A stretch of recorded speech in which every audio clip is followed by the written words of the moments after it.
ভূমিকম্প এক নীরব ঘাতক হিসেবে পরিচিত, কারণ কোনো পূর্বাভাস ছাড়াই এটি আঘাত হানে এবং মুহূর্তেই বিস্তীর্ণ এলাকা ধ্বংসস্তূপে পরিণত হয়। ভূমির অভ্যন্তরে প্লেট সরে যাওয়ার ফলে সৃষ্ট এই কম্পন ঘরবাড়ি, সড়ক, সেতু ও জনজীবনে ভয়াবহ বিপর্যয় ডেকে আনে।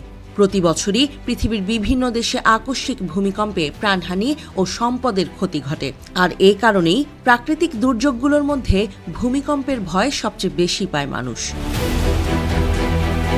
গত শুক্রবার ঢাকা সহ দেশের বিভিন্ন জায়গায় 5.7 মাত্রার ভূমিকম্প হয়। রাজধানীবাসী আতঙ্কে হুলস্থুল কাণ্ড ঘটায়। এরপর গত শনিবার আরও অন্তত 2 বার ভূমিকম্পে কেঁপে ওঠে সবাই। তারপরই দেশের বিভিন্ন জায়গায় মাইকে ঘোষণা দেয়া হয় যে কোনো সময় আরও বড় ভূমিকম্প হবে। কোথাও কোথাও আবার নির্দিষ্ট সময়েও বলা হয়, ফলে মানুষকে আরও বেশি আতঙ্কিত হয়ে পড়তে দেখা যায়। আতঙ্ক থেকে কোথাও কোথাও মানুষ শনিবার সারা রাত বাইরে ছিলেন। এখন প্রশ্ন হলো, ভূমিকম্পের পূর্বাভাস কি সত্যিই দেয়া যায়?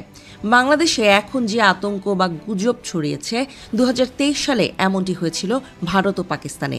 ওই বছর তুরস্ক সিরিয়া সীমান্তে আঘাত হেনেছিল শতাব্দীর অন্যতম ভয়াবহ ভূমিকম্প।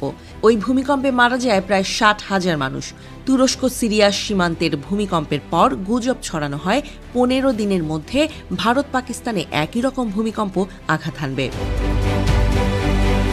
তখন বিশেষজ্ঞরা জানান, কবে, কোথায় আর কোন সময় ভূমিকম্প আঘাত হানবে সেটি পূর্বাভাস দেয়া সম্ভব নয়। পৃথিবীর ইতিহাসে এখনও পর্যন্ত কোনো বিজ্ঞানী ভূমিকম্পের পূর্বাভাস দিতে পারেননি।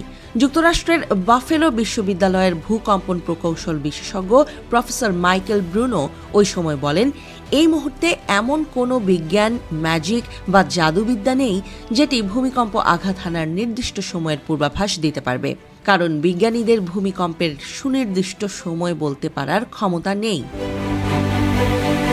তিনি বলেন, ভূমিকম্পের পূর্বাভাস দেওয়ার জন্য সব পদ্ধতি ব্যবহার করেছেন বিজ্ঞানীরা, কিন্তু কেউ সফল হননি এবং বিশ্বাসযোগ্য পূর্বাভাস দিতে পারেননি।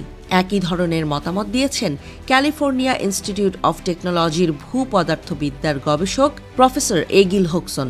ভূমিকম্প কখন হবে ওই সময়টি নির্দিষ্ট করে বলা এখন পর্যন্ত সম্ভব হয়নি বলে জানিয়েছেন তিনি।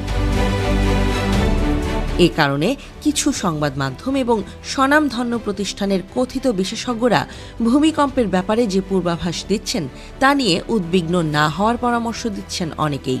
তবে ভূমিকম্পের ক্ষয়ক্ষতি কমাতে সঠিক নকশা ও উপকরণ ব্যবহার করে ভবন নির্মাণ এবং ভূমিকম্পের সময় করণীয় কিছু নির্দেশনা মানতে পরামর্শ দিচ্ছেন তারা।